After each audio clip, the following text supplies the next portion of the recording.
கர்த்தருக்கு ஸ்தோத்திரம். இந்த நாள் தேன் துளி நிகழ்ச்சியிலே உங்களை நான் மீண்டும் இந்த கால வேளையிலே சந்திப்பதில் அதிக மகிழ்ச்சி அடைகிறேன். இது கர்த்தருடைய நாள். இந்த நாளிலே நாம் மகிழ்ந்து களி கூறுவோம். இந்த நாள் நமக்கு வாரத்தினுடைய முதல் நாளாக இருக்கிறது. நாம் தேவாலயத்துக்கு சென்று தேவனை துதிக்க வேண்டும், ஆராதிக்க வேண்டும். செல்ல முடியாதவர்கள் வீட்டிலேயே ஆராதித்துக் கொண்டிருக்கிற மக்களுக்காகவும் இந்த நேரத்தில் நினைக்கிறோம். இந்த வேளையில கூட அவர்களையும் ஆண்டவரை சந்தித்து அவருடைய தேவைகளை சந்திக்க நாம் ஜெபிப்போம். இந்த வேளையில கூட விசேஷமாக ஆதியாம் புத்தகத்திலிருந்து ஒரு வசனத்தை நான் உங்களுக்கு படிக்க விரும்புகிறேன். எல்லாருக்கும் நல்லா தெரியும், ஆதியாம் முதல் அதிகாரத்தில் தான் தேவன் சிருஷ்டிப்பை உண்டாக்கினார், வானத்தையும் பூமியும் உண்டாக்கினார், வெளிச்சத்தை இருளில் இருந்து கொண்டு வந்தார்.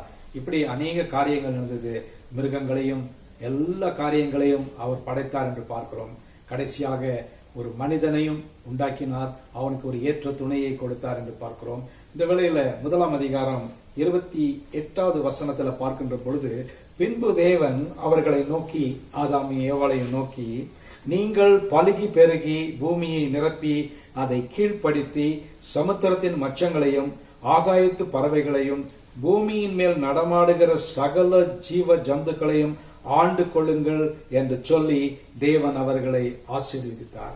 இந்த 28வது வசனத்துல பார்க்கும் பொழுது தேவன் மற்ற எந்த ஜீவராசிக்கும் கொடுக்காத ஒரு பெரிய ஆசீர்வாதத்தை கொடுத்திருக்கிறார்.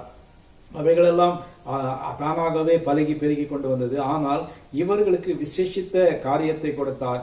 இவர்கள் எல்லாரும் என்ன செய்வாங்க சொன்னால், ஆதாமும் ஏவாளும் 2 பேருமே எல்லாவற்றையும் ஆளுகை செய்கிறவர்கள் என்று சொல்லப்படுகிறது. ஆளுகை என்று சொன்னால் எல்லாமே நம்முடைய பாதத்துக்கு கீழாக இருக்க வேண்டும். அவைகளை எல்லாவற்றையும் கண்ட்ரோல் செய்யத்தக்கதான அதிகாரத்தை தேவன் முதல் மனிதனாகிய ஆதாமுக்கும் அவனுடைய மனைவி ஏவாளுக்கும் கொடுத்தார். அதோடு கூட அவர்களை ஆசீர்வதித்தார் என்று பார்க்கிறோம். நம்ம எல்லாருக்கும் நல்லா தெரியும், அவர்கள் அந்த ஆசீர்வாதத்தை தவற விட்டு விட்டார்கள். அவர்கள் கீழ்ப்படியாமை என்கிறதான ஒரு காரியம் அவருடைய வாழ்க்கையிலே பிரவேசித்தபடியினாலே தேவனுடைய வார்த்தையை கேட்காமல் பாவத்துக்கு உட்பட்டார்கள். இந்த வேளையில கூட அவர்கள் ஒரு தற்காலிகமாக அந்த ஆசீர்வாதத்தை இழந்தாலும் கூட ஆண்டவராய் இயேசு கிறிஸ்துவின் மூலமாக அவர்களுக்கு எல்லா ஆசீர்வாதங்களும் இயேசு கிறிஸ்துவுக்குள் கிடைத்திருக்கிறது. அதன் மூலமாக நாமும் கூட அந்த ஆசீர்வாதத்தை பெற்றவர்களாக இந்த உலகத்தில் வாழ்ந்து கொண்டிருக்கோம். ஆகவே இந்த 28வது வசனத்துல 1:28 சொல்கிறது போல, நாம் சகல காரியங்களையும் எல்லாவற்றையும் ஆண்டு அவைகளை நம்முடைய கைகளின் கீழாக கொண்டு வந்து கால்களின் கீழாக ஒரு ஆளுகை செய்ய வேண்டியவர்களாக இருக்கணும், கண்ட்ரோல் செய்ய வேண்டியவர்களாக இருக்கிறோம்.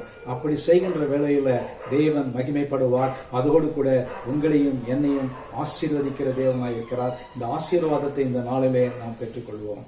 நல்ல ஆண்டவரே, நன்றியோட துதிக்கிறேன், ஸ்தோத்தரிக்கிறேன். இந்த நல்ல காலை வேளைக்காக ஸ்தோத்திரம். இந்த நாளை நீர் எங்களுக்கு ஆசீர்வாத தர வேண்டுமா ஜெபிக்கிறோம். நீர் கொடுத்த வார்த்தையின்படியாக எங்களை ஆசீர்வதிக்க வேண்டுமா ஜெபிக்கிறோம்.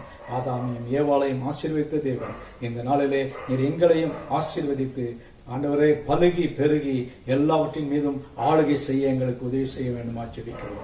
மீட்பர் இயேசுவின் நாமத்தில் ஜெபிக்கிறேன் நல்ல பிதாவே, ஆமென், ஆமென். கர்த்தர் உங்களை ஆசீர்வதிப்பாராக.